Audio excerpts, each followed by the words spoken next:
अपने आप में मुझे गर्व महसूस कराता है। आज तक हजारों बौद्ध गुरुओं के पवित्र चरणों ने मुझे और भी पावन बना दिया है। 28 मीटर ऊंचाई पर हर दिन पड़ने वाली सूरज की स्वर्णिम किरणें मेरी सुंदरता को और भी रोशन कर देती हैं।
वज्र गुरु पद्म सिद्धि हूँ।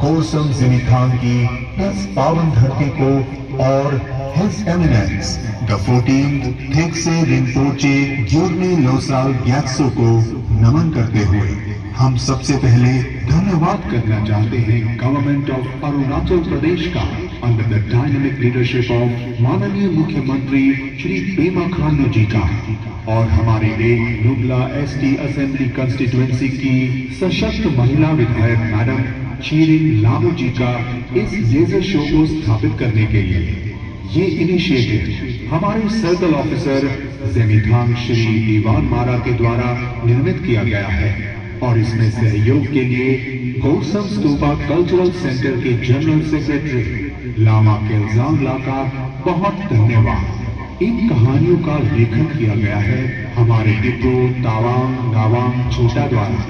Now enjoy the show and let there be ledgers.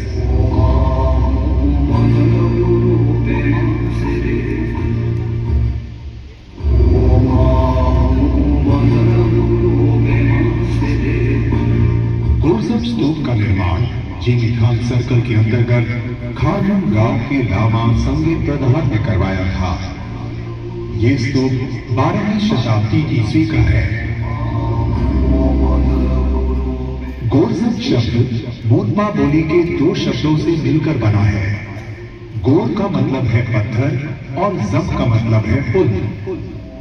ऐसा माना जाता है कि वर्तमान स्तूप के स्थान पर एक समय में नदी के ऊपर एक पत्थर का पुल हुआ करता था, लेकिन दुर्भाग्य से एक दुष्ट आत्मा सदा दुर्बाचीन ने उस पत्थर के पुल को अपना निवास बना लिया और उस पुल से गुजरने वाले हर व्यक्ति को परेशान करने लगी। इसलिए संगीत प्रधान ने उस दुष्ट आत्मा को वश में करने के लिए पत्थर के पुल के ऊपर ये स्तूप बनवाया ताकि उस आत्मा पर हमेशा के लिए काबू पा लिया जाए। तिब्बत, भूटान और पड़ोसी जिले तावांग के लोग आशीर्वाद देने के लिए इस स्तूप पर आते थे और विशेष रूप से पहले चंद्र महीने के 30वें दिन इसकी परिक्रमा करते थे और इसे गोरसम गोरा के नाम से जाना जाता था। ये प्रथा अभी भी जारी है, लेकिन आजकल तिब्बत के लोग यहाँ नहीं जा पाते हैं। 1 अप्रैल 1959 को यही गोरसम स्तूप में परम पूज्य चौधरी दलाई लामा ग्यालवा तेंजिंग ग्यात्सो ने शरणार्थी के रूप में भारत में प्रवेश करने के बाद पहली बार किसी विदेशी भूमि पर भक्तों को उपदेश दिया था। प्रत्यक्षदर्शियों ने बताया कि परम पूज्य दलाई लामा ने अवलोकितेश्वर के करुणा मंत्र ओम माने पद्मे हूं पर शिक्षा दी और गोर्जम चोस्टेन या स्तूप का स्वयं अभिषेक किया।